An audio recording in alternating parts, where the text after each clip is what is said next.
Well, the first thing I noticed was that I couldn't get the receiver in there far enough to get the pin in it, so I had to flip my ball upside down and then flip that to be able to get a pin in it.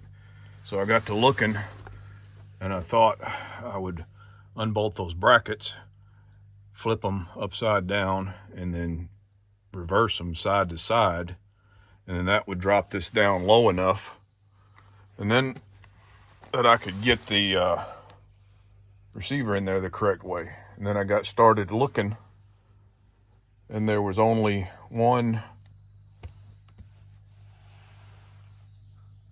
two bolts holding it in. So I've got to unbolt it and move it forward,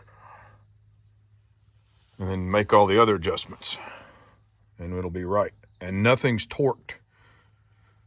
I'm able to break all this loose with just a wrench. All of the hardware that was used to install the hitch was grade 5 hardware, as indicated by the 3 hash marks on the top of any bolt. We're going to be reusing that, but we're going to be adding grade 8 hardware, as indicated by the 6 hash marks. Even on the smaller bolts, we're going to be replacing those with grade 8 hardware. 3 of the 4 conical washers had failed. 2 of them broke, and this one's cracked in 3 different places. My guess is because nothing was torqued and it was allowed to move under tension.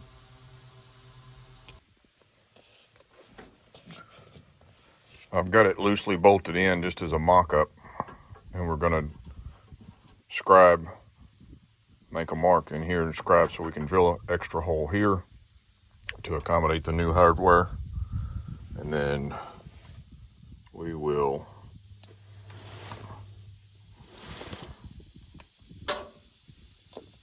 do the same thing right here. So right now we're drilling the pilot hole, the 3/16 pilot hole, and then we'll drill a 1/2-inch hole to accommodate the new hardware. It's hard drilling a vehicle frame. I recommend you get new bits and get comfortable, because it's going to take a minute, but it'll be so worth it. And as you're drilling, pulse the trigger. Don't just grab the trigger and hold it. I'll show you what I mean. Watch your ears, it may be a little loud.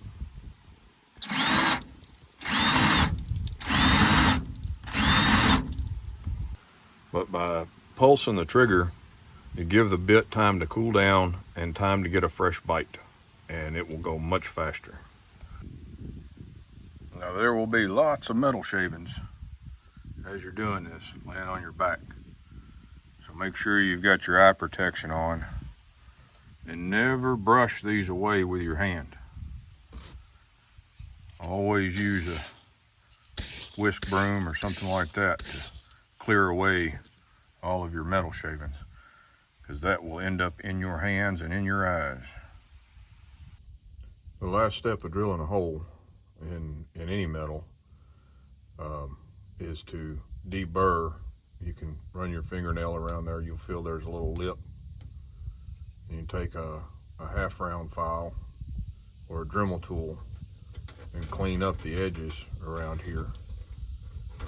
This is so that you don't develop any stress cracks, and also so that the 2 surfaces will mate flush, because that little burr that's on the top and the bottom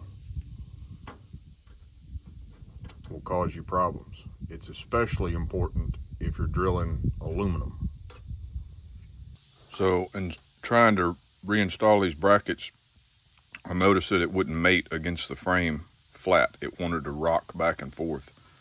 And so I got to looking at it, and what I found was that there was a high spot right here where this oval hole was pressed or punched through the steel, and then the steel was bent, and what that created was a high spot right here.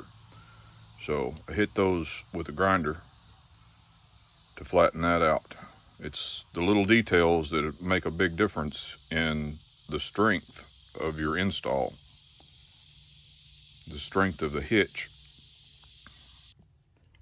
Now we've got everything reinstalled, and instead of 4 grade 5 bolts like we had at the beginning, now I've got 6 grade 8 bolts. And instead of 2 grade 5 bolts that were holding this bracket to the frame, I now have 3 grade 8s. And I did end up reusing 1 grade 5 carriage bolt because I couldn't get a wrench in there to back it up to be able to tighten everything. And everything is torqued to manufacturer specs, and this truck is ready to haul anything I hook to it.